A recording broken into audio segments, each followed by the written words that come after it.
J.J. Abrams' Star Trek totally changed where USS Enterprise was built because of Kirk. When J.J. Abrams rebooted the Star Trek franchise in 2009, he boldly went where no Trek director had gone before, literally all the way to Iowa. The controversial decision to show the USS Enterprise being constructed on the surface of Earth in a vast shipyard in Riverside, Iowa, sparked debate among fans, lore keepers, and even engineers. It was a striking visual, a character-defining moment, and a symbolic act of storytelling that reshaped the origins not only of the Starship Enterprise, but also of James Tiberius Kirk himself. But here's the twist: this dramatic relocation of the Enterprise's birthplace was because of Kirk. Not just narratively, but thematically and structurally, Abrams' choice made the construction site a statement about Kirk's identity, and a metaphorical fulcrum for the entire Kelvin timeline. The canonical construction site. Before Abrams changed it, before the 2009 film, the USS Enterprise was almost universally accepted to have been built in orbit. According to Star Trek, the motion picture and several canonical references, Federation starships of Constitution-class size were assembled in Earth's orbit or in major dry docks, such as those near Utopia Planitia on Mars. These sites made logistical sense. The massive gravitational burden of lifting a starship into orbit is not trivial, even in a sci-fi setting with advanced technology. Most Trek lore reflected that understanding. Moreover, the next generation showed the construction of later ships like the Enterprise D occurring at Utopia Planitia, a tradition that rooted the process firmly in space. The Enterprise was a marvel of engineering, meant to travel among the stars, and her birth in orbit symbolized her purpose. It was elegant, efficient, and in keeping with the utopian aesthetic of classic Trek. But Abrams' Star Trek was not interested in staying in orbit, either literally or figuratively. Abrams grounded the Enterprise to ground Kirk. In the 2009 reboot, a sweeping sequence shows the USS Enterprise being constructed on Earth, towering above the plains of Iowa, an ocean of farmland surrounding her metallic form. The sight is jarring to longtime fans. Why would the Federation build a starship on the ground only to blast it into orbit afterward? Why abandon decades of internal logic? The answer lies not in engineering, but in character building. Abrams understood something vital. For this version of Kirk to make sense, his journey to the stars had to begin in the dirt. This Kirk is not a model cadet. He's a reckless genius, an angry young man whose father died heroically in space. He grows up in Iowa, bitter, rebellious, brilliant. The decision to place the Enterprise in Iowa, under construction in his own backyard, is a mythic one. Kirk doesn't just look up at the stars and dream, he looks at the ship that will one day carry him among them. He rides up on his motorcycle, dust in the wind, framed against the nacelles of the vessel that represents his future. The Enterprise doesn't just call to him, it defines him. A monumental shift in symbolism. In classic Star Trek, Kirk enters Starfleet and rises through the ranks with diligence, command presence, and a sense of destiny. In Abrams' timeline, Kirk stumbles into destiny kicking and screaming. He's not destined to inherit the Enterprise. He's dragged into it by tragedy, opportunity, and innate brilliance. The ship in orbit would have been distant, unreachable. The ship on the ground is inevitable. It's right there, waiting for him. In many ways, building the Enterprise on Earth grounds not only the narrative, but the mythology. In mythic terms, Kirk is the farm boy turned hero, like Luke Skywalker on Tatooine.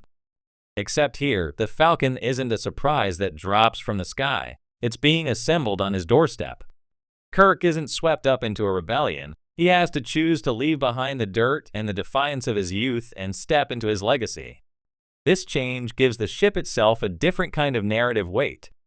It's no longer a purely functional starship. It's a monolith, a symbol of hope, and Kirk's connection to it is personal, tactile, and emotional. When he finally boards her, he's not just assuming command, he's claiming his future. Visual spectacle meets thematic depth. From a cinematic perspective, showing the Enterprise being built on Earth allowed for some truly stunning visuals.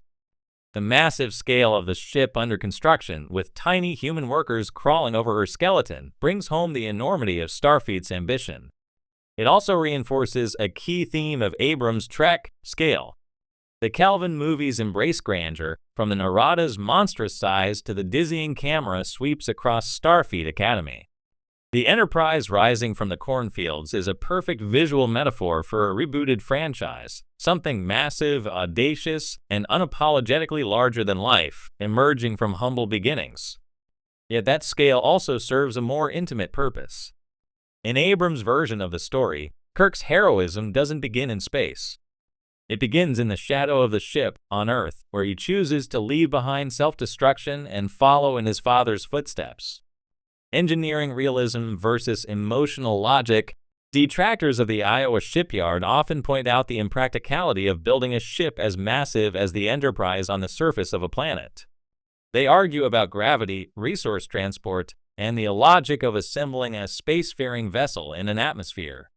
And they're right. From an engineering standpoint, the move makes little sense. But Star Trek has always balanced scientific plausibility with narrative need. Warp drive, transporters, and time travel all stretch logic, but they serve the story.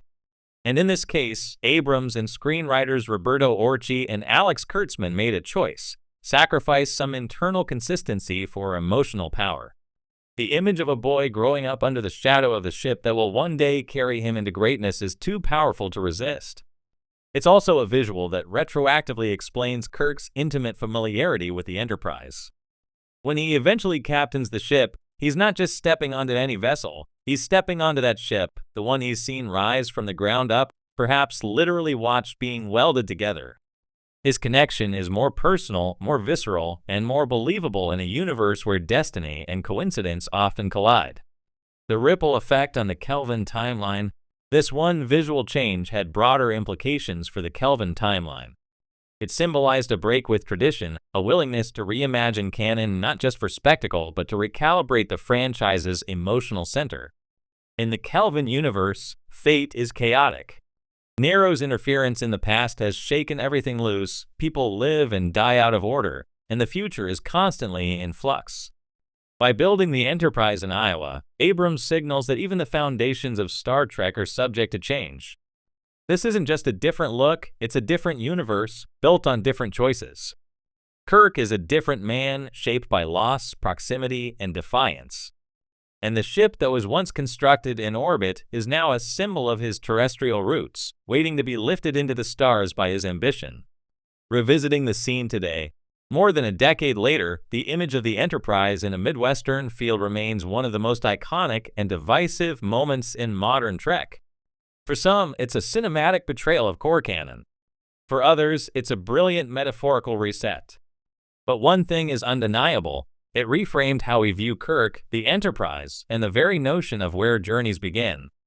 It's tempting to see the Kelvin timeline as more about flash than depth, but this moment reveals a surprising thoughtfulness beneath the lens flares.